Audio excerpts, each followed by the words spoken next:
సోపేతమైనటువంటి శ్రమను మనము ముందుంచవలసి వస్తుంది. అటువంటి ఎంతో కఠోర తపస్సు చేసి ఈ విశాఖపట్టణానికి సుదూరంగా ఈ విద్యుత్తు, నీరు మొదలైన రోడ్డు సౌకర్యాలు లేకపోయినా ఇక్కడ స్థలం తీసుకొని అంతా గురువు పైన బాధ్యత పెట్టి ఈ అద్భుతమైన ఆశ్రమాన్ని నిర్మించి ఘనంగా ఈ కార్యక్రమాన్ని జరిపినటువంటి అంతర్యామికి వారి కుటుంబ సభ్యులకు సద్గురు కరుణా కటాక్షాలు ఎల్లవేళలా ఉండాలని కోరుకుంటూ ఆయనకు సహకరించిన ప్రతి ఒక్కరికి కూడా సద్గురు కృప ఎప్పుడూ ఉండాలని, వారి రములో పరములో అన్ని సుఖశాంతులు అనుభవించాలని మనసావాచ నేను గురువును ప్రార్థిస్తూ ఈ వేదిక పైన ఆసీనులైన పెద్దలు, మహనీయులు, నిరంతర గురుసేవ ధురంధరులు శ్రీ పరమానంద జంగాల నాయన గారి పాదపద్మములకు నమస్కరిస్తూ, అలాగే పెద్దలు శ్రీ కిషన్ స్వామి గారికి, యాదవ్ వివేకానంద రమణ స్వామి గారికి, రాము స్వామి గారి పాదపద్మములకు నా శిరస నమస్కారాలు చెప్పుకుంటూ, గురుమాతలు మాక అక్కగారితో సమానులు మంగతాయారమ్మ తల్లి గారికి, కళావతమ్మ తల్లి గారికి, బంగారమ్మ తల్లుల పాదపద్మములకు నా శిరస నమస్కారాలు చెప్పుకుంటూ, సభలో ఎదురుగా ఉన్నటువంటి పెద్దలైన నాయన మీ పాదపద్మములకు నా నమస్కారాలు అందరికీ. ఇంకా ఆత్మీయ సోదరులకు కూడా నమస్కరించుకుంటూ, గత 3 రోజులుగా మనము మన సాంప్రదాయంలో ఎంత నిష్ణాతులు గురుసేవ దురంధరులైన పెద్దలు వచ్చి ఎన్నో విషయాలు మనకు అద్భుతంగా ప్రబోధించారు. పేరు పేరున అంత ఘనమైన బోధ ఇక్కడికి వచ్చి నిస్వార్థంగా అందించిన గురువులకు పేరు పేరున వారి పాదపద్మములకు నా ద్వాదశి శిరస నమస్కారాలు చెప్పుకుంటూ, ఎందుకంటే అచల సాంప్రదాయంలో ఉన్నటువంటి ప్రతి గురువు నిస్వార్థపరుడు, ఫలాపేక్ష రహితుడు, గురువాక్య పరిపాలన దురంధరులై ఉంటారు. ఏ స్వార్థము లేని మహనీయులు మన అచల గురువులు. కించిత్తు స్వార్థం కూడా ఉండదు. కేవలం తన గురువును హృదయకమలంలో ఉంచుకొని ఇది గురువాజ్ఞగా భావించి పనిచేసే వాళ్ళు అచల గురువులు. నేను ఎన్నో మిగతా గురువులను, సాంప్రదాయాలను చూశాను. దాదాపు అన్ని మన ఇండియాలో ఉండే అన్ని ఆశ్రమాలు, అయోధ్య, ఢిల్లీ, కాశీ, ఇక్కడ దక్షిణ భారతదేశము అన్నీ చూశాను. మన అచల గురువులంతా నిరాడంబరులు, నిరహంకారులు, సామాన్య మానవులతో కూడా కలిసిపోయే వాళ్ళు మన గురువులు. ఎవరితో అయినా కులము మతము చూడకుండా, ధనధాన్యాలు చూడకుండా పిలిస్తే ఎంతో కష్టపడి ఈ కార్యక్రమాల్లో ప్రవేశించి ప్రయాణ సౌకర్యాలను అన్ని తట్టుకొని వచ్చి బోధించే వాళ్ళు మన అచల గురువులు. ఎంత గొప్ప గురువులు సృష్టిలో ఎక్కడా లేరు లేరు లేరు. ఇటువంటి గురువుల కృపకు మనం పాత్రులైనప్పుడు అటువంటి గురువును చేరడమే గొప్ప భాగ్యము, గొప్ప అదృష్టం. ఆ గురువు ఎంత చెప్పే సామర్థ్యం తక్కువ ఉన్నా సరే, ఎక్కువ ఉన్నా సరే, ఇప్పుడు నాకెన్నో బిరుదులు ఇచ్చారు. నా హృదయంలో నేను ఒకటే, మీరందరూ ఒకటే. నాకు కొంచెం ప్రతిభ ఉంటుంది. ఈ ఎరుక లేని ఎరుకే, ప్రతిభ లేని ఎరుకలు లేని ఎరుకే అనేది నాకు బాగా తెలుసు. రాత్రి కళ వచ్చింది. కళలో నేను డిఈఓను అయ్యాను. ప్రమోషన్ ఇచ్చారు. ఎంతో సేవకులు, కార్లు అన్నీ ఇచ్చారు నాకు. మళ్ళీ మేలుకుంటే ఏమీ లేదు. ఇంకో రోజు కళ వచ్చింది. స్కూల్కు సక్రమంగా పోలేదు, సస్పెండ్ చేసినారు. మేలుకుంటే లేదు. ఇప్పుడు డియూ అయిండేది అబద్ధమే, అప్పుడు సస్పెండ్ అయిండేది అబద్ధమే. ఇప్పుడు నిజబోధ ఎరిగిన గురువులకు ఇది బాగా గుర్తుంటుంది. కీర్తితో కూడినటువంటి వ్యవహారము, ఘనమైన బోధ వచ్చినా అబద్ధమే. ఏమీ రానటువంటి అపకీర్తిగా ఉండేది అబద్ధమేననేది అచల గురువు బాగా తెలిసింటారు. ఇది కళ అని బాగా తెలుసు. నేనే కళ అనేది ఇంకా బాగా తెలుసు. నేను కళ అనేది ఇంకా బాగా తెలుసు. ఇట్లా తెలిసిన మహనీయులు నిరహంకారంగా, నిశ్చలంగా, నిరాడంబరంగా నేను ఎంతో అందరూ అంతేనని మేల్కలో ఉంటాడు గురువు. ఏ మేల్కలో ఉంటాడు గురువు? గురు మేల్క అంటే నేను అబద్ధము. నేనెక్క నా గురువాక్యముతో అబద్ధమో తెలుసుకోలేని వాళ్ళు కూడా అబద్ధం. వాళ్ళకు తెలియని తనం ఉంది, నాకు తెలిసిన తనం ఉంది. నా గురు కృప వల్ల, నా స్వశక్తితో కాదు, అది నా గురు కృప వల్ల నాకు తెలిసిన తనం ఉంది. వాళ్ళకు తెలియని తనం ఉంది. ఇదే భేదం ఉంటారు అచల గురువులో. తెలియని వస్తువైనా కళే, తెలిసిన వస్తువైనా కళేనని బాగా తెలుసు అచల గురువుకు. సర్వకాలాల్లో ముక్తిని పొంది ఉంటాడు అచల బోధ తెలుసుకున్న మహనీయుడు. ఏ బంధములోనూ ఉండడు.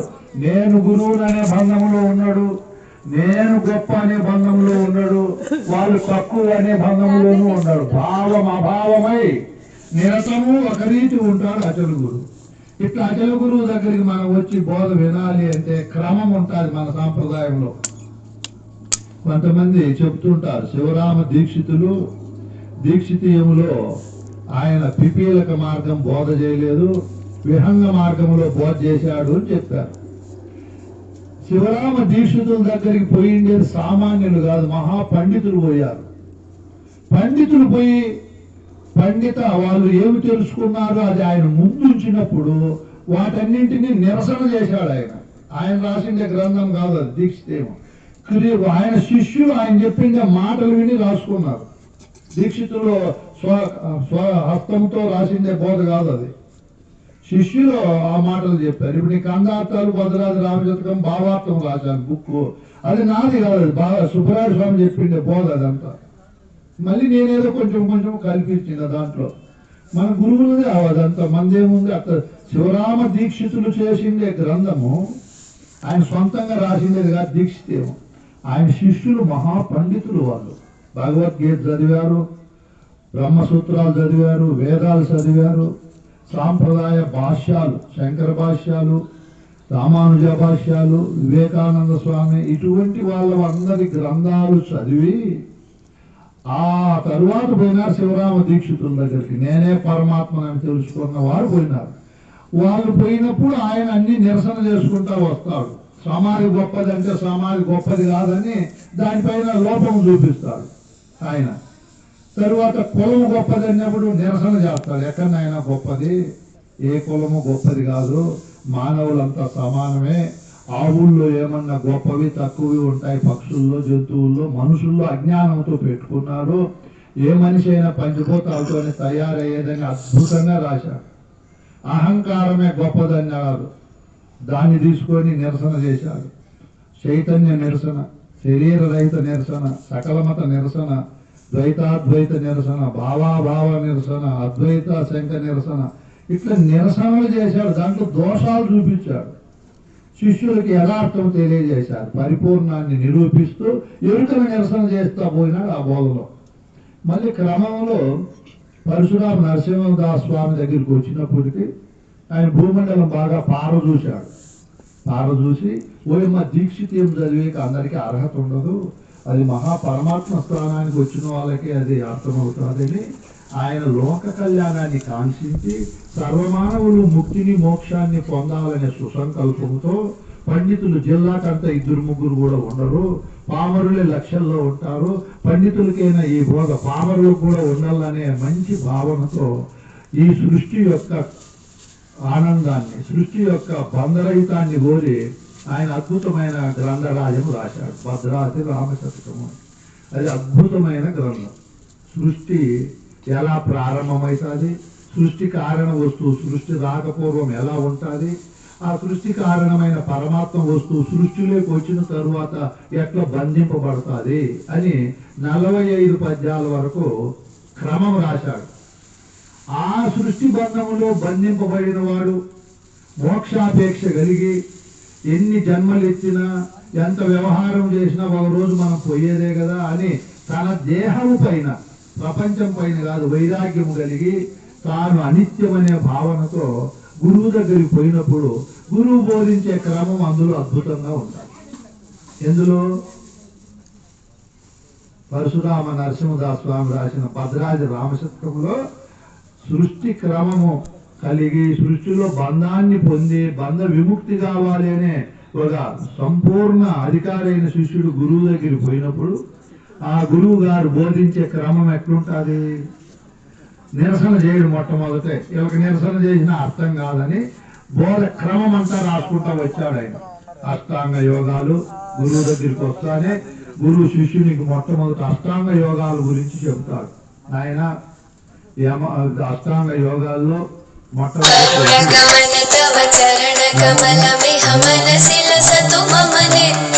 ప్రత్యాహార, ధ్యాన, ధారణ, సమాధి అని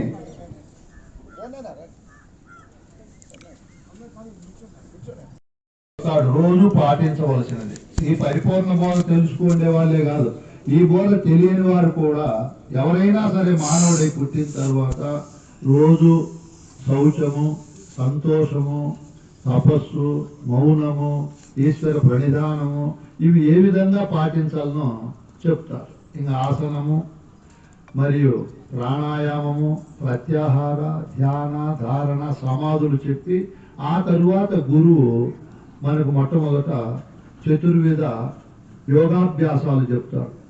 మంత్రయోగము, రాజయోగము, లయయోగము, హఠయోగం అంటే ఏమి అని చెబుతూ ఆ తరువాత కేచరి, భూచరి, మధ్యమ, షణ్ముఖి, శాంభవి ముద్రలు చెబుతూ ఆ తరువాత లక్ష్య సాధనలు చెబుతూ జహర్ లక్షణము, అజహర్ లక్షణము, జహర లక్షణము, తటస్థ లక్షణము, అత వ్యాకృత లక్షణము, సన్యస్త లక్షణము, ఆత్మ అనాత్మల లక్షణము ఇవన్నీ చెప్పిన తరువాత గురువు మళ్ళీ ప్రారంభిస్తాడు. సాంఖ్య లక్షణము, తారక లక్షణము, అమనస్క లక్షణము, మహావాక్య లక్షణము, వార్తిక్య లక్షణము బోధ మనకు చెప్తాడు. సాంఖ్య లక్షణం ఎలా ఉంటుంది? ఈ సృష్టి అంతా కూడా అనేక ముడి పదార్థాలతో మిశ్రమమై ఉంది. ఒక పరిశ్రమలో యంత్రము పని చేయాలంటే విడి భాగాలు ఎన్నో ఉంటాయి. ఈ విశ్వం అనేది ప్రణాళికాబద్ధంగా నడిచి ముందుకు పోవాలి అంటే ఈ విశ్వం అనే యంత్రములో ఎన్నో ముడి భాగాలు ఉన్నాయి. ఆ ముడి భాగాలను గురించి చెబుతూ అందులో ప్రధానమైనటువంటి వస్తువును గురించి చెప్పేదే సాంఖ్యం. అవన్నీ నువ్వు కాదు నాయనా, బ్రహ్మాండంలో పంచభూతాలు ఉన్నాయి, పంచ అధిదేవతలు ఉన్నారు, పంచశక్తులు, పంచ బీజాలు, దానికి అంతర కారణమైనటువంటి వ్యవహారాలు అంటే తన్మాత్రలు, పంచభూతాలు ఉన్నాయి. ఆ క్రమంలో పంచభూతాలు విడివిడిగా ఉంటే కార్యక్రమాలు జరగవు. అవి మూకుమ్మడిగా సమిష్టిగా కలిసినప్పుడు అక్కడ మొట్టమొదట ప్రాణం అనేది బయలుపడుతుంది. దాని నుంచి సృష్టి క్రమంలో ఏ విధంగా ముందుకు మనం ఏర్పడతాము. ఈ పిండాండం అనే శరీరము ఆకాశము రెండు భాగాలై సగము జ్ఞానమై మిగతా సగము మిగతా భూతాలతో కలిసి మనోబుద్ధి చిత్త అహంకారాలు ఎలా ఏర్పడతాయి. ఆ తరువాత వాయుభూతం రెండు భాగాలై వ్యానవాయువు సగమై మిగతా సగము నాలుగు భూతాలతో కలిసి సమాన మరియు ఉదాన ప్రాణ అపాన వాయువులు ఎలా ఏర్పడతాయి అనేది ఇక్కడ పిండాండ శరీరములో చెప్తూ గురువు గారు అగ్నిభూతం రెండు భాగాలై సగం నేత్రమై మిగతా సగం నాలుగు భాగాలై మిగతా భూతాలతో కలిసి చెవులు, చర్మము, ముక్కు, నాలుక ఎలా ఏర్పడతాయి గురువు చెప్తారు. ఇది ఒక అద్భుతమైన సబ్జెక్ట్.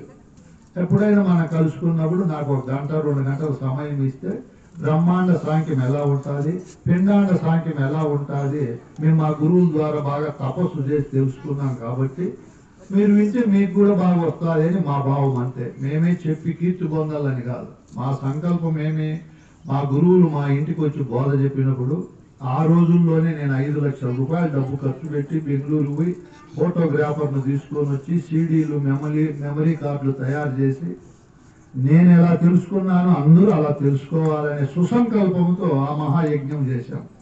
ఇంతటితో పోకూడదని పుస్తకాలు ప్రింట్ చేశాం 14 లక్షలు పెట్టి.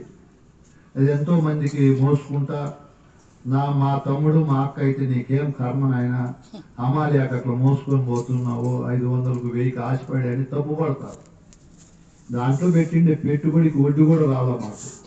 ఇప్పుడు మళ్ళీ 2 పుస్తకాలు ప్రింట్ చేయిస్తున్నాం. పరిపూర్ణ బోధ సోపాన క్రమము మరియు పరిపూర్ణ బోధ గురు పూజ విధాన పద్ధతుల్లో నిత్యానుష్ఠానము, భాగవత కృష్ణ ప్రభులు రచించిండే శ్లోకాలకు అతంగా అతపత్ర అష్టోత్తర శతనామావళికి అన్నిటికీ ఒక గురువు చెప్పిన మాటలు హృదయంలో పెట్టుకొని బాగా సామాన్య మానవునికి కూడా అర్థం కావాలి. ఆ 2 పుస్తకాలకి 24 లక్షలు మా దగ్గర వాళ్ళు తీసుకుంటున్నారు. ఇదంతా ఆషామాషి పనులు కాదు. అంత డబ్బును మేము లోన్ తీసుకొని ఆ పుస్తకాలు ప్రింట్ చేసి మేము ఏం అనుభూతులు పొందాలని, మేము ఈ బోధతో ఏం సుఖం పొందుతున్నామో సర్వ మానవులు ఆ సుఖాన్ని పొందాలనే ఒక గురువు వాక్య పరిపాలనతో పనిచేస్తున్నాం. కానీ కీర్తి ప్రతిష్టలకు కాదు. పరిపూర్ణ బోధ ఎరిగిన మహనీయుడు ఈ విశ్వం అనే మహాసముద్రంలో నీ కీర్తి ఒక నీటి బిందువు వంటిదని మాకు బాగా తెలుసు. నేను ఇటు నుంచి లేచిపోతే ఆ బజార్లో పోయి ఆటో వాళ్ళు నేను అడుక్కోవాలి, సార్ నన్ను అక్కడికి తీసుకొని పోండి, నన్ను వాళ్ళు గుర్తుపడతారా? అది అయ్యే పనేనా? ఇంత పెద్ద 800 కోట్ల జనాభాలో నేను 8000 మందికి కూడా తెలియదు. మిగతా వాళ్ళకు నేను ఎప్పటికీ తెలియనని కూడా నాకు బాగా తెలుసు. ఇట్లా అచల బోధ ఎరిగిన మహనీయుడు కీర్తికి కాంక్షకు లోనుగాడు. ఇది మన పెద్దలైన మహనీయులు ఇదిగో నాయన సాంఖ్యములో ఈ విధంగా భూతాలతో జలము 2 భాగాలు అవుతుంది, సగము రసం అవుతుంది, మిగతా సగము 4 భాగాలు అయ్యి భూతాలతో కలిసి శబ్ద స్పర్శ రూప గంధములుగా మారుతుంది. మిగతా భూమి 2 భాగాలు అయ్యి సగం వచ్చి అది భుజం అవుతుంది, మిగతా సగం 4 భాగాలు అయ్యి వాక్కు పాని పాదము గుట్యము అవుతుంది. ఈ విధంగా నా పిండం ఏర్పడింది.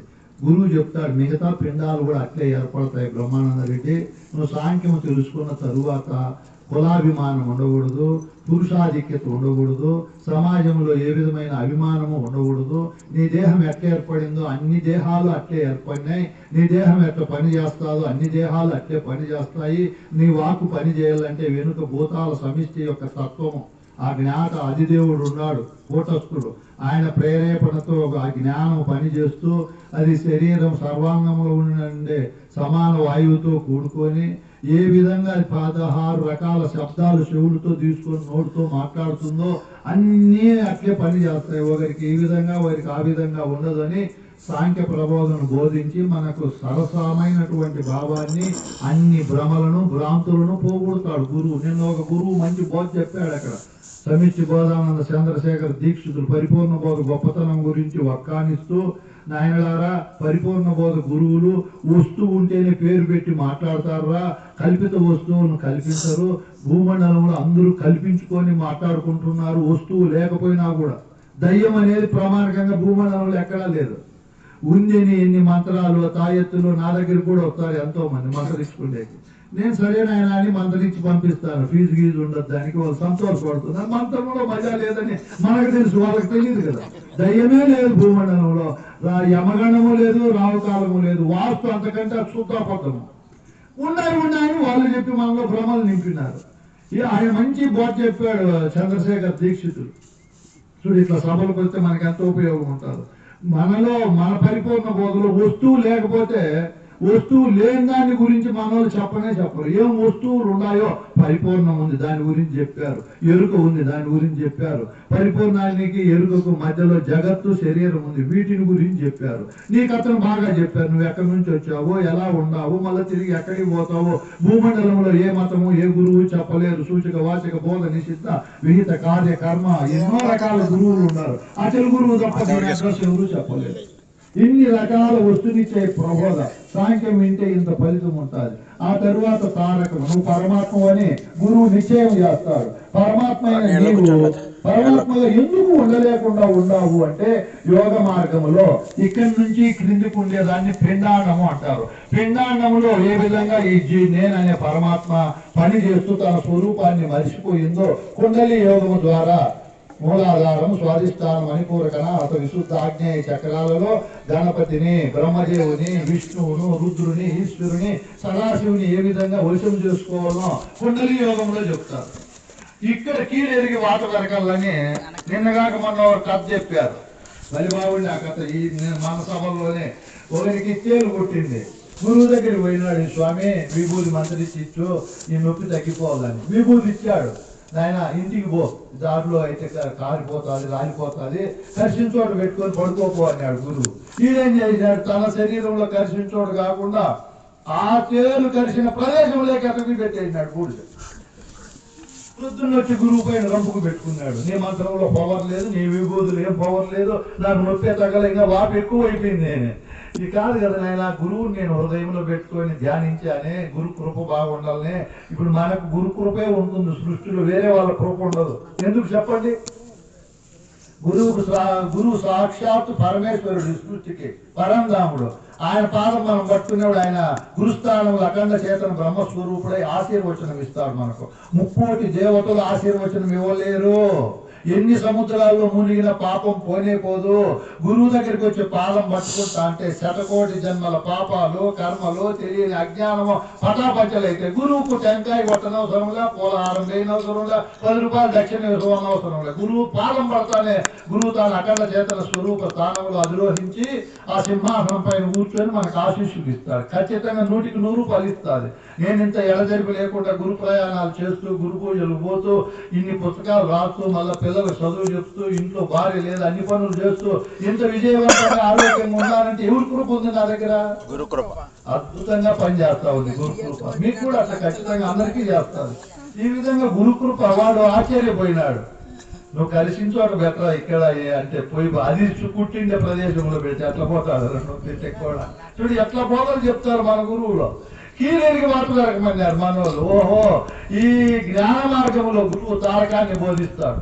నీ స్వరూపం ఎక్కడ మాలిన్యం అవుతోంది? మూలాధారం అంటే ముక్కులో. అక్కడ ముక్కులో ఉండే గణపతి దేవుడు 4 వాసనలకు బానిస అవుతాడు. దుర్వాసన మరియు సువాసన, నిర్వాసన, మిశ్రమ వాసన అని. ఆ వాసనలకు నువ్వు జయించలేక మనకు ఎన్ని రకాల సోపులు, పౌడర్లు, షాంపూలు అన్ని తయారు చేసుకున్నాం. ఎవరు? ఈ ముక్కులో ఉండే గణపతిని జయించేకి. మనం గురువు ఏం చెప్తాడంటే, బిడ్డ గణపతిని అక్కడ ఫోటో పెట్టి కాదరా పూజించేది. నేను ఆ దారిలో అట్లా నడిచిపోతే ఆడ గణపతి బొమ్మలన్నీ వేసినారు పాపము. బంకమట్టి తయారు చేసి నిమజ్జనంలో ఇంకా అన్ని కట్టెలు అన్ని అలాగే ఉన్నాయి. అక్కడ ఎన్నేళ్ళు పూజ చేస్తే ఏం ఫలితము? ఇక్కడ ముక్కు పైన గణపతి, ఈ గణాలకన్నీ అధిపతిగా ఉన్నాడు. ఆయన పూజించడం అంటే ఏ వాసనైనా భరించడం. ఈ వాసనే కావాలని కోరుకోకూడదు మనం. సృష్టి అంతా మిశ్రమంగా ఉంటుంది. మల్లెపూల దగ్గరికి పోతే మంచి వాసన వస్తుంది, గన్నేరు పూల దగ్గరికి పోతే చెడ్డ వాసన వస్తుంది. 2 వాసనలు గురువే కల్పించినాడు అని చెప్పి మనం ఎప్పుడైనా సరసమ భావనతో అక్కడ బానిస కాకుండా, నాకు ఈ వాసనే కాకుండా ఉండాలి, ఈ వాసనే ఉండాలని కోరిక లేకుండా ఉండడమే గణపతిని పూజించడం. ఇంకా మూలాధారం తర్వాత స్వాధిష్టానం 4వ స్థానం ఉంది. అక్కడ బ్రహ్మదేవుడు 6 ఋషులకు బానిస అయి ఉన్నాడు. ఎన్ని ఋషులు? 6 ఋషులకు. నాకు ఈ రుచి కావాలంటారు 4. ఆ రుచి బాగుంటే ఇంకా పెంచి తిని పొట్ట అన్ని పెంచుకొని మోకాల నొప్పులు పాలై రోగాలు పాలైతుంది. అది అప్పుడు మనం లిమిటెడ్ చేసుకోవాలి. గురువు బిడ్డలమైన వాళ్ళము 3 ఇడ్లీలే తినాల, 2 దోశలే తినాల, 2 చపాతీలే తినాల. బ్రహ్మస్వామి నువ్వు భలే సన్నగా ఉండవు, నీకు పొట్ట లేదు అంటారు. నాకు నేను ఎక్కువ పొట్ట పెంచుకుంటే నేను పెంచుకొని ఏది నాకు బాగా తెలుసు. 4 కోరుకుంటారు ఇంకా తిను అని. 4 ఇడ్లీలు 2 దోశలు పెట్టి పంపించారు నాకు. అక్కడ అలసిపోతావు గురుదేవా అని. నేనేం చేశాను, 3 ఇడ్లీలు తిని 1 దోశ తిన్నాను. నాకు బాగా తెలుసు పొట్ట పెరుగుతుంది ఎక్కువ తింటేనని. మళ్ళీ భక్తుని పిలిచి ఇచ్చాను, రా నాయన గురుప్రసాదం తిను అని. నాకు మీరేమేమో ఇష్టంగా పెడతారు కదా, నేను అన్ని తినను. రాండి రాండి రాండి అని అందరికి పనిచేస్తా. అందరి పొట్టలు సంతోషంగా ఉంటే మన పొట్ట సంతోషంగా ఉంటారు. మనం ఏం చేస్తామంటే మూర్ఖంగా పనిచేస్తాము. ఫ్యాన్లు, కార్లు ఇట్లాంటివి కొనుక్కొని తమ్ముళ్ళు కూడా ఏమో మనమే వాడుకుంటాము. అవి ఇచ్చేసినా మళ్ళీ డబ్బు పెట్టి కొనుక్కోవచ్చు. మన కన్నులు, మన పొట్ట, మన పళ్ళు, మన చేతులు ఎక్కువ వాడుకోకూడదు. మనం ఈ బోర్కి వచ్చే మళ్ళీ రీప్లేస్మెంట్ కావు. ఇవి కోట్లు ఖర్చు పెట్టా గురువు గిఫ్ట్ గా ఇచ్చాడని కళ్ళతో సెల్ ఫోన్ చూడొద్దండి, టీవీలు చూడొద్దండి. కళ్ళు దెబ్బతినిపోతాయి, కళ్ళ పైన కళ్ళు వస్తాయి, మళ్ళీ ఊరు కనపడవు. లేనిపోయిన వాళ్ళకి అన్ని ఇప్పుడు దోసుకుంటాను. డాక్టర్లు కూడా రూపాయితో పోయేది 1000 రూపాయలు బిల్లు వేస్తారు. ఇది కొత్తగా పోతుంది. ఆ బిల్లు చూస్తే ఎవరికి అబద్ధం కాదు. నాకు స్కిన్ అలర్జీ ఉంది, డాక్టర్ దగ్గరికి పోతే ఇప్పటికి 20,000 ఖర్చు పెట్టినాడు. 3 ఆదివారాలు, రేపు ఆదివారం మళ్ళీ పోవాలి. ఎన్నో పరీక్షలు, ఒకటి కాదు. ఏం సార్ ఇన్ని పరీక్షలు అంటే కీలేరికి వాత దొరకల బిడ్డ, అట్లా కుదరదు. అన్నీ చేసి ఈ మూలం ఎక్కడ జబ్బు ఉందో అప్పుడు వాత దొరుకుతాడంట. అంతవరకు నా వాతలు ఏమైపోయింది బిల్లులో, నీ ఇష్టమైతేను అని చెప్పేసి సత్యం జరిగింది. ఇవన్నీ ఉండకుండా ఉండాలంటే మనం ఇంద్రియాలు ఎక్కువ వాడుకోకూడదు. ఏం చేయకూడదు? పొట్ట ఉండాలి, ఎక్కువ తినకూడదు. ఇంట్లో కూడా అందరికి పంచిపెట్టాల. వాళ్ళ పొట్టలు పెంచుకొని మనకేం కర్మ అని మనం కొంచెమే తినాల. ఇట్లా సభలకు పూజలకు వచ్చిన ఎక్కువ తినేది, కాళ్ళు దాంచుకొని నిద్రపోయేది, ఇట్లా తిక్క పనులు చేయకూడదు. ఎక్కువ తింటే మనసుకు సోమరితనం వస్తుంది. ఏమొస్తుంది? ఎక్కువ శరీరం ఉండేవాళ్ళు నడవలేరు, కూర్చోలేరు, మోకాలు నొప్పులు వస్తాయి. ఇట్లా పూజలకు వచ్చిన వాళ్ళు ఏం బాబు నువ్వేమన్నా అనుకుంటానవా? పొట్టబలం తగ్గించుకో. పొట్టబలం అన్నిటికీ ఇబ్బంది కలిగిస్తారు. ముఖ్యంగా మహిళలు చాలా బాధపడతారు. మగవాళ్ళ పొట్టలు ఎక్కువ ఉంటాయి. ఈ పొట్టలు చూసి అసహించుకుంటారు వాళ్ళు. వేరే విధంగా కాదు, మామూలుగా చెప్పండి. ఈ విధంగా మనము ఎక్కువ వాడుకోకూడదు. ఇవి ఏమి తారకంలో గురువు అట్లా చెప్తాడు. మీకేదో ఆ బుక్ జరిగి చెప్పేది కాదు. తారకము బెంగళూరు నాకు 2 గంటలు ఇచ్చినారు తారకం గురించి చెప్పమని. ఆ ఇచ్చింది ఆయన పెద్ద గురువు. లాస్ట్కు నా దగ్గరికి వచ్చి, బ్రహ్మ ఏం బోధ, యా పుస్తకంలో లేదు, ఇదే ఆ బోధ అంటే ఇప్పుడు ప్రతి సంవత్సరం పిలుస్తాడు. సబ్జెక్ట్ ఇచ్చి చెప్పమని. ఇట్లా తారకం వింటే మనకు అవసరం ఉండాలి, దానివల్ల ఉపయోగం ఉండాలి. అవును కదా, ఇంద్రియాలను వాడుకుంటే మళ్ళీ రాదు. మీరు కళ్ళు ఎక్కువ సెల్లు చూసినారనుకో, సెల్లులో వాడు ఏం చూపిస్తాడు, ఒకసారి పవర్ ఎక్కువ, ఒకసారి తక్కువ, ఒకసారి కలర్లు అన్ని చూపిస్తారు. కన్ను తట్టుకోలేదు. ఇందులో రెటీనా పొర అనేది ఒకటి ఉంటుంది, రెటీనా అనేది. అది సున్నితంగా చాలా మెతువుగా ఉంటుంది, మెతువైనట్టువే వాటికి తట్టుకుంటుంది. చూడు, నా కన్నులపై ఇంకా అద్దాలు వచ్చినాయా? రావు. నేను సెల్ ఎక్కువ చూడను, టీవీ ఎక్కువ చూడను, చూస్తే గ్రంథాలే చూస్తాను. అట్లా భద్రంగా వాడుకుంటాను. నేనేవి పళ్ళ డాక్టర్ దగ్గర చూపిస్తే 54 ఏళ్ళు ఎంత బాగుండాయి నీ పళ్ళు, ఎక్కడ దెబ్బతినలేదంటే, నేను పళ్ళుకు హాని కలిగించే బీడీలు తాగను, కట్టుబడి వేసుకోను, గుట్టకాలు వేసుకోను. ఓయమ్మ నేను తిక్కలవాడిన స్వామి, కోట్లు విలువ అవుతాయి ఇవేవి. నీకు బాగా చెప్పాలన్నా నాకు పళ్ళు బాగుంటేనే మాట స్పష్టంగా, సరళంగా, సర్వజన అర్థవంతంగా వస్తుంది. అవి లేకపోతే రావు, దొరికిపోతుంది. మళ్ళా ఇట్లా పోతావు, దేనికోని ఇబ్బంది. ఇన్ని మీరు గమనించుకోవాల్సిన తారకం వల్ల ఎంత లబ్ధి పొందినాను. ఇట్లా మీరు ఇంద్రియాలు ఖర్చు పెట్టద్దండి. ఇంకా మనోబుద్ధి చిత్త అహంకారాలు ఉన్నాయి, వాటిని ఎక్కువ ఖర్చు పెట్టకూడదు. గురువు ఆ మాట చెప్తాడు. ఇట్లా సచక్ర బోధ చెప్తూ, మణిపూరకంలో విష్ణువు ఉండాలి నాయన, ఇత వ్యాపహ విష్ణువు, ఆ చక్రంలో ఉండే విష్ణువు అన్నిటిపైన వ్యాపిస్తాడు. ఆ విష్ణువు తృప్తి పరిచేకి ఇన్ని రకాల డిజైన్ చీరలు వచ్చాయి, సరుకులు వచ్చాయి, రంగురంగుల వాహనాలు వచ్చాయి. ఎవరిని తృప్తి పరిచేకి? కంటిలో ఉండే విష్ణువును. అప్పుడు గురువు యద్రూపంతో నశ్యం అంటాడు. నీకు ఏది కనపడుతుందో అది శాశ్వతంగా ఉండదురా. నీ శరీరం చూసుకో, బాల్య కుమార యవన వార్ధక్య దశల్లో ఇది ఉందా, అతరించి పోయింది కదా, అన్ని అట్లే పోతాయి. మీ తాత పోతాడు, మాత నాస్తి, పిత నాస్తి, నాస్తి బంధు సహోదర, అర్థం నాస్తి, గృహం నాస్తి అని గురువు ప్రబోధ చేసి మన కన్నుల్లో ఉండే విష్ణువు దేన్ని అంటుకోకుండా అడ్డపడతాడు. ఆ గురు బోధ పవర్ అది. మామూలు మూడులో గల అన్నిటికీ పోయినట్లు ఈడు పోదు. నేను అందుకే తెల్ల సరుడు, తెల్ల పంచే నా కన్నును తృప్తి పరిచేశానులే. దానిపైనే ఉండే ఇంకొద్దు డిజైన్లోనే.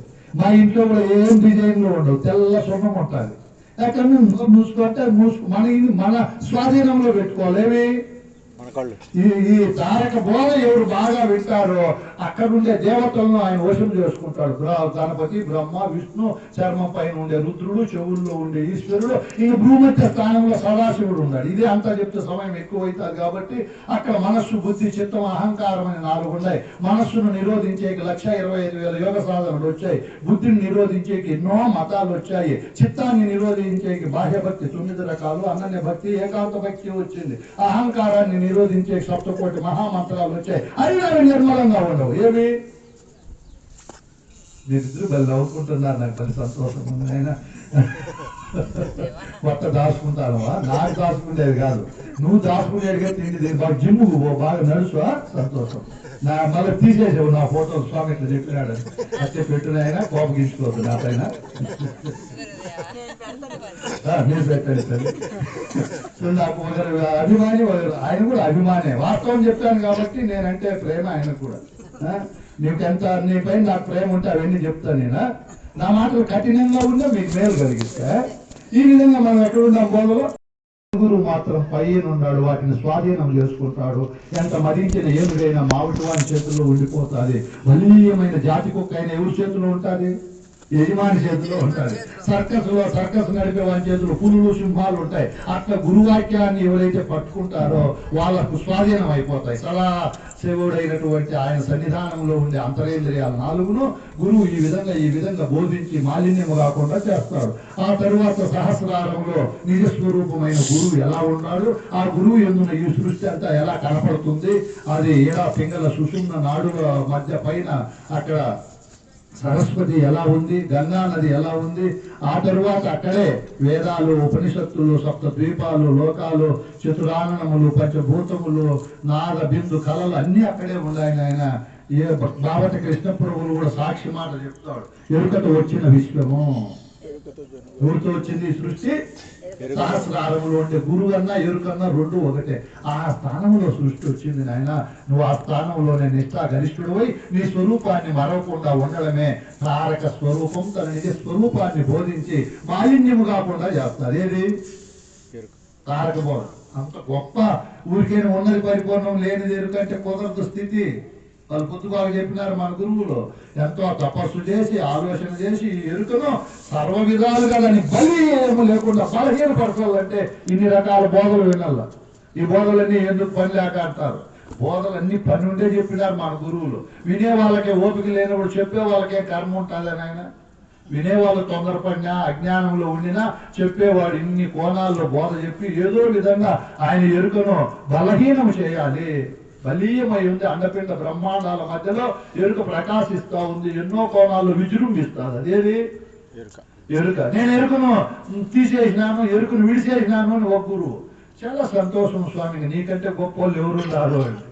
నాకు మించిన వాళ్ళు ఎవరైనా రాష్ట్రంలో ఉండాలి, అన్నింటి మించిన వాళ్ళు భూమండలంలోనే లేరు, ఎక్కడో గగనాంతరంలో ఎవరైనా ఉంటే చెప్పలేని వాళ్ళు, నేను చూడలేదు కాబట్టి. అందుకే బ్రహ్మానంద రెడ్డి ఎవరైనా ఆయన వాదానికి పిలుచుకోరు నా పైకి. మల్లాకాలు వెంకటేశ్వర స్వామిని ధర్మవరం ఇప్పుడు కూడా ఉన్నాడు. అమ్మ నీతో వాదన చేసే అంత తోళ్ళు ఎవరు ఉన్నారు అంతే. ఆయన అన్ని చెప్పినవని విని సమ్మతించి లాస్ట్లో ఎంతమంది స్వామి నీకు శిష్యులు అంటే, నా శిష్యులు లేరు బ్రహ్మానంద రెడ్డి అని. అయితే నువ్వు గొడ్డు గురువు అంటే అంటానే మళ్ళా 3-4 రోజులు ఫోన్ చేశాడు, నీ వాక్యం నాకు నిద్ర లేకుండా చేసింది బ్రహ్మానంద రెడ్డి, ఎక్కడ ఉంటే శిష్యులను పట్టించు అని. ఎరుక అంత తొందరగా వదిలి ఉండవా నువ్వు, తమాసా ఏదే ఎరుకంటే అంత స్వాధీనంలో ఉంటుంది అని ఆయన. బావటి కృష్ణ ప్రభువులు, నవవ్యాకరణ పండితుడు, బలీయమైన గురుకృప కరుణ కటాక్షాలకు పాత్రుడైన మహనీయుడే చెప్పాడు. మనసు ఎంతో మంచిది అనుకుంటే దీని మర్మం ఇప్పుడు తెలుసుకుంటే నా మాట లేశంబు వినదు, ఒక్కనాడైన గురుదేవ వినదు, బట్ట బయటని తిరుగుతుండు దీని గుట్టు ఎవరికీ తెలియకుండా నడెవరు. అంత పెద్ద నవవ్యాకరణ పండితుడు కృష్ణ ప్రభువుల దగ్గర నేను పైసాగు బతికిరాను. ఆయనకుండే 33 కోట్ల రోమాల్లో ఒక రోమానికి సమానం కాదు. మేము ఎరుగు నిడిచినామంటే కుదురుతుంది ఆయన, అంత గొప్పడే చెప్పదు ఆ మాట. అది బట్టబెట్టి తిరుగుతూ ఉంటుంది కానీ ఆయన దాని గుట్టి ఎవరికి తెలియకుండా దీనితో వేగించలేను, పరకాంతలను చూసి మెచ్చు వాళ్ళ బయట బొమ్మలు ఎగురు తిరుగుతాదంట. ఏది వాళ్ళని చూస్తాను, అబ్బా ఎంత అందంగా ఉండాలి, కళ్ళు ఎంత బాగున్నాయి, నడుము ఎంత బాగుందని తిరిగి చచ్చిపోతుంది. ఇదే సామాన్యమైన పరదనమును చూస్తుంది, ఆశిస్తుంది. వాళ్ళ బంగళాలు కార్లు ఎంత బాగున్నాయి, నాకు లేవే. నాకు తెలిసిన ఒక గురువు అదే భావంలో ఉంటాడు, వాళ్ళ పంచెలు బాగున్నాయి, కార్లు బాగున్నాయి, నాకు లేవే అని. చూడు, ఈ ఎరుకను మాటలు చెప్పొచ్చు కానీ అది లొంగుతుందని ఆయన. అది లొంగలంటే తమాష కాదు, అమనస్క బోధ వినాలి. రాముడు ఆంజనేయునికి చెప్పాడు అమనస్క బోధ అద్భుతంగా ఉంటుంది. ఎన్నో కోణాల్లో ప్రశ్నోత్తర రూపంలో అమనస్క బోధ విని ఆంజనేయుడు ఆశ్చర్యపోతాడు. మనసే బంధానికైనా కారణము, మోక్షానికైనా కారణం. ఇప్పుడు మనసు అనేది ప్రపంచం పైకి పోతే బంధింపబడుతుంది, గురువు దగ్గరికి వస్తే బంధ విహీనం అవుతుంది, బంధరహితం అవుతుంది, బంధాలను ఛేదించే బోధ చెప్తాడు గురువు. ఇప్పుడు గురువు దగ్గరికి వచ్చినప్పుడు గురువు నాయన జగదధిష్టాన వస్తువును చూడాలి. మనం ఏం చూడాలి? ఈ భూమండలంలో ఉండే 8 కోట్ల మానవుల్లో 2000 మంది కూడా లేరు మనసుకు పైన ఉండే ఆత్మను దర్శించిన వాళ్ళు. ఇప్పుడు మనం రాత్రిపూట పోయినాము, తాడును చూసి అనుకున్నాము, తాడును చూసి పాము అనుకున్నాము. అప్పుడు భయము మనలో ఉందా, తాడులో పాము ఉందా? ఇప్పుడు నీకు భయం పోవాలంటే ఆ ఇంటి ఓనర్ వచ్చి లైట్ వేసి చూపించినాడానికి పాము కాదు తాడు అని నిజం తెలిసిపోయింది అనుకో, అప్పుడు ఏమైతుంది మనకు? భయం తొలగిపోతాడు, నిర్మలం వస్తుంది. ఇప్పుడు నేను మనసు కాదు, మనసును దర్శించే ఆత్మ నేను. మనసు కూడా జడమైంది, నేను ఆయన ఆత్మ ఉంటేనే మనసు పని చేస్తుంది, ఈ మనసు నా పనిముట్టు అని రాముడు ఆంజనేయునికి అద్భుతంగా చెప్తాడు. అప్పుడు ఆంజనేయుడు శరణాగతుడు అయిపోతాడు. ఎవరికి? ఇట్లుండాలి ఆ బోధ, ఎంత అద్భుతము, అమోఘము, ఆహా ఓహో అని ఆ ఆంజనేయుడు ఎంతో ఆనందపడి రాముని గురువును అంత గొప్పగా కీర్తిస్తే, రామ ఇదిగో మనసు నువ్వు కాదు, నువ్వు ఆ తర్వాత ఉండే పరమాత్మవు. పరమాత్మ ఎలా ఉందని 4 మహావాక్యాలు సీతారామాంజనేయ సంవాదంలో అద్భుతంగా చెప్పాడు. పరశురామ నరసింహదాసు భద్రాజ రామశబ్దంలో 5 పద్యాలతో అద్భుతంగా చెప్తాడు. ప్రజ్ఞానం బ్రహ్మం ఎలా ఉంది, అహం బ్రహ్మస్మి ఎలా ఉంది, తత్వమసి బ్రహ్మం ఎలా ఉంది, అయమాత్మ బ్రహ్మం ఎలా ఉంది అని మొట్టమొదటి శిష్యునికి గురువు తత్వమసిలో ఉండే ఉపదేశ వాక్యం చెప్తాడు, తత్వమసి బ్రహ్మం అనేది. ఆ తర్వాత అర్థం కాకపోతే గురువు విధివాక్యం చెప్తాడు, ప్రజ్ఞానం బ్రహ్మం అని. అక్కడికి అర్థం కాకపోతే అనుభవవాక్యం చెప్తాడు, అహం బ్రహ్మస్మి అని. అక్కడికి అర్థం కాకపోతే ప్రత్యక్షంగా సాక్షాత్కార వాక్యము అయమాత్మ బ్రహ్మం అని చెప్తాడు. ఇంత చెప్పిన తరువాత నువ్వు బ్రహ్మంలో ఉండలేవు నాయనా, తమాసగా ఈ ప్రపంచం ఏదో విధంగా క్రిందికి లాగుతారు. దేన్ని? నిన్న ఒక అమ్మ మంచి కథ చెప్పింది, ఒక శిష్యునికి బోధ చెప్పాడు, ఒక గురువు చెప్పి అలసిపోయినాడు. అలసిపోయిన వాడు వాయిదా పెడతాడంట, పూజలకు రాడంటే ఎవరు? శిష్యుడు. స్వామి నాకు భార్య సమస్య, పిల్లల సమస్య, ధనము, కర్మ కాండ, ఎన్ని రకాలుగా ఉండాలి, ఎన్ని రకాలుగా అవన్నీ ఆడైతే ఉంది. ఈ విధంగా ఏదో ఒక కారణం చెప్పి తప్పించుకుంటున్నాడు ఎవరు. అప్పుడు గురువు కరుణామయుడు ఏదో విధంగా వాడిని చక్కబెట్టాలనే సుసంకల్పంతో నిస్వార్థపరుడు ఫలాపేక్ష రైతుడు కాబట్టి గురువు వాళ్ళ ఇంటికి పోయిన విశాఖపట్నంలో అంతర్యామి అద్భుతమైన ఆశ్రమం నిర్మించాడు. అక్కడికి 100 మంది పైన గురువులు వస్తున్నారు. ఏకకాలంలో గురువుల దర్శనం ఉంటుందిరా మనకు. ఎంతమంది మీరేమో కానీ నేను 3 రోజుల నుంచే సెల్ ఆఫ్ చేసుకున్నా మైమరిచిపోతాన గురువులను చూసి ఇది కల్పితమైన మాట కాదు, సత్యం. వాళ్ళు చెప్పే మాటలు వినడము, వాళ్ళ దర్శన స్పర్శన సంభాషణలో నాకుండే పాపము అన్ని ఏమన్నా శేషం మిగిలింటే అన్ని వెళ్ళిపోయి 3 రోజులు. ఎంత అద్భుతమైన బోధలు. ఇట్లా గురువు రాకపోదామని చెప్పి పిలిచాడు. అప్పుడు కూడా వాడు రాడంట. నాదే టికెట్ రానైనా నీకు రిజర్వేషన్ చేశాను అని చెప్పి చిన్నగా పిలుచుకొని వస్తామని బయలుదేరినాడు. వాడు అప్పటికి స్వామి ఆవులు ఏం చేస్తారేమో కొంచెం ముందుకు వస్తాడంట. మళ్ళీ ఏదో ఒకటి గుర్తు వస్తాడంట. మన గృహస్థాశ్రమంలో ఎన్నో ఉంటాయి కదా. ఇన్ని రకాలుగా వాడు గురువును బాధ పెట్టిన గురువు కోపగించుకోడు. గురువు కోపం ఉంటుందా? కోపమే అహంకారం అని కొనియాడబడు, కోపమే తాపం అనబడు, కోపమే మృత్యు అనబడును, కుటిల విరహిత అన్నారు పెద్దలు. ఏమన్నారు? కోపము ఎవరుకుంటే వారికి పాపంలో ఉంది. చచ్చిపోయిన తర్వాత పాపంలో చింతకాయ లేదు. ఇప్పుడు ఎవరు కోపంలో ఉంటే వాడు పాపంలో ఉంది. పాపం అంటే సావు అని అర్థం, మరణము అని అర్థం పాపం అంటే. ఇప్పుడు మనం అది బాగా గుర్తు పెట్టుకోవాలి. మనకు కూడా కోపం వస్తుంది అప్పుడు. అమ్మా నేను పాపినా స్వామి, మరణానికి పోతానా, తాపసం అన్నాడే. కోపమే అన్ని రకాల అనర్థాలకు అది హేతు అన్నారు కాబట్టి కోపమే మనం ఆవాహన చేసుకోకూడదు. ఏం చేయాలి? మనము ఇంటికి మనకు ఒక జరిపోతో గుర్రగో పంచో దైవం వస్తా ఉంటే ఆవాహన చేసుకుంటామో కట్టుకు జరిగేస్తాము. అర్థం అంటే కోపాన్ని ముందు రాణించుకోకూడదు. అది ప్రమాదకరమైనది. ఏది? కోపం అద్భుతమైన ప్రమాదం. అది కోపం. ఒక అతను రాత్రి కోపంతో అక్కడ పప్పు కొంచెం స్మెల్ వచ్చిందని అక్కడ ఒక మాట జారేసినాడు. పాపం అది ఎట్లా తొలిగి బయటకు వచ్చేసి ఆ మాట వినిండే కార్యకర్త ఈ ఆశ్రమం ఓనర్కి చెప్పినాడు. అంతటి మాట అన్నాడు. ఆ మాట వల్ల ఇప్పుడు వాళ్ళ సన్మానమే జరగలేదు. చూడండి కోపం ఎంత అనర్థం. వాళ్ళకు నీ సన్మానం చేయకపోతే పోయినంటే వద్దు వద్దు అని. ఈయనేమో చేసుకోపం, ఈయన కరుణామయుడు అంతర్యామే. ఆ మాట విన్నోళ్ళు మన కొట్టే పడతారు ఆయన అని భయం. చూడు ఏ కోపం ఎంత అనర్థం. కోపము మనకు కూడా ఆవాహన అవుతుంది. అప్పుడు మనం ఏం చేయాలి? అమ్మా గురువాక్యం అది సర్వనాశనం చేస్తుంది. కోపం వల్లే ఎంతో మంది పాడైపోయినారు సృష్టిలో. మన కోపం వద్దని నిర్మలంగా ఉండాలి. అంత గొప్ప గుణం కలిగిన వాడు గురువు. కోపం ఉండదు, ఈర్ష్య ఉండదు, అహంకారం అభిమానం ఉండదు. ఆ గురువు పోయి శిష్యుని ఏదో విధంగా బయటికి తీసుకొని వచ్చినాడు. వచ్చిన తర్వాత ట్రైన్లో ఇద్దరికి ప్రయాణమై వస్తా అన్నారు. ఇంక వచ్చేసింది విశాఖపట్నం. గురువు స్లీపర్లో పనుకున్నాడు ఒక బెర్త్ పైన. శిష్యుడు రాష్ట్రమే పోతాడు, ఇంకా 10 నిమిషాలు 20 నిమిషాలు అవుతుందంటే రానే లేదంట. గట్టిగా పట్టుకున్నాడు. దేన్ని? అది బెర్తును పనుకుండేదాన్ని. శిష్యుడు వదిలేయండి, ఇది గట్టిగా బంధంలో ఉందిరా, పోసాను అన్ని అబద్ధాలు చెప్తావు, నువ్వు పట్టుకున్నావు దాన్ని. దేన్ని? సీట్ ఏమన్నా నిన్ను పట్టుకుంటుంది. జడము కదా అదే. మరి రే దీనికే నువ్వు నా గురువు అయిపోయినావురా అని ఇదిలించుకొని వచ్చి దావలో చెప్తాడట. ఒరే నేను నా కన్ను తెరిపించినావురా, అది పట్టుకోదని. నువ్వు రోజు పూజలు పిలిస్తే ఏదో ఒకటి పట్టుకునిందంటావు. ఆవులో ఇల్లు భార్యో ఏదో ఒకటి ఏమనుకుంటావు నువ్వు? పట్టుకునింది అవి పట్టుకున్నాయి. జడమైన కాదు అవి, నువ్వే పట్టుకున్నావు. కొంతమంది బీడీలు పట్టుకుంటారు, వదలనే వదలరు. కొంతమంది సారాయి పట్టుకుంటారు, ప్రారంభంగా వదలరు. అవి పట్టుకున్నాయి, ఈయన పట్టుకున్నాడా? ఈడ పట్టు. మన గురువు ఈ చిట్కాలన్నీ చెప్తారే. దేన్ని పట్టుకోవద్దు నువ్వు, దేన్ని?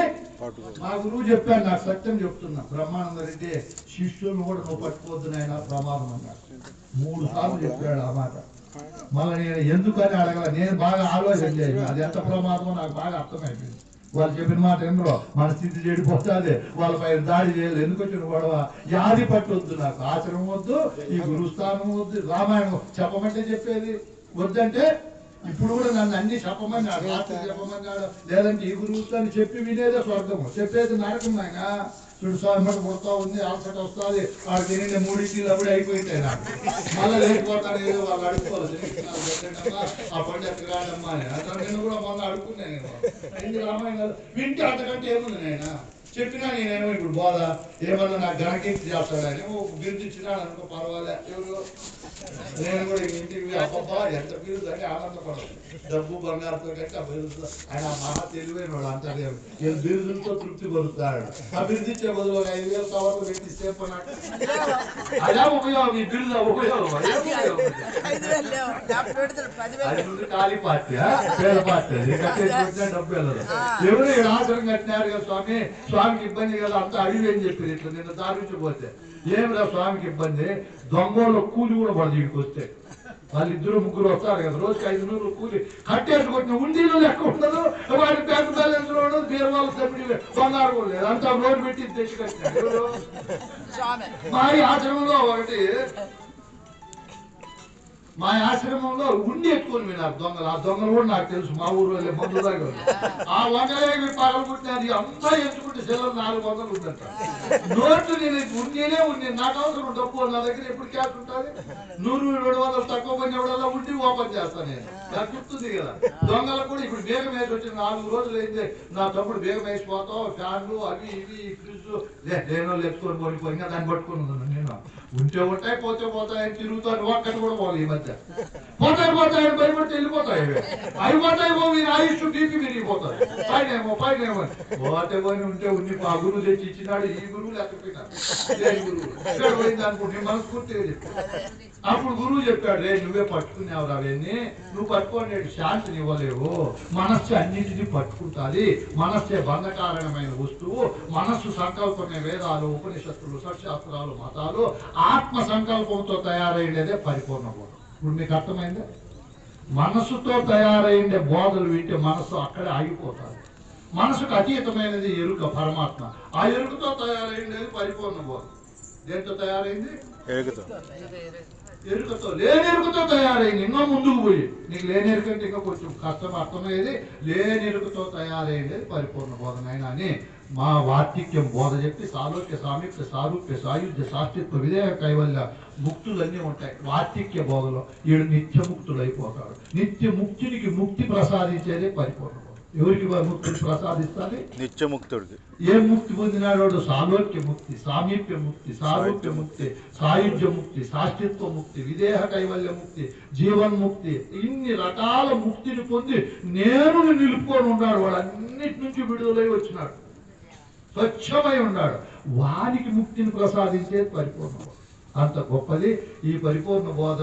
దాని ముక్తి కావాలంటే ఇంకా క్రమం బోధ ప్రారంభమవుతుంది. మన కార్యకర్త మీరిద్దరు చెప్పండి స్వామి, మళ్ళీ ముగింపు చేయమన్నాడు. నాకు శక్తి ఉందా చెప్పినాను. పెద్దలు అందులో లోటుపాట్లు ఉంటే నావిగా భావించి, అందులో ఘనమైన బోధ ఉంటే నా గురువుదిగా భావించి నన్ను ఆశీర్వదించవలసిందిగా ప్రార్థన.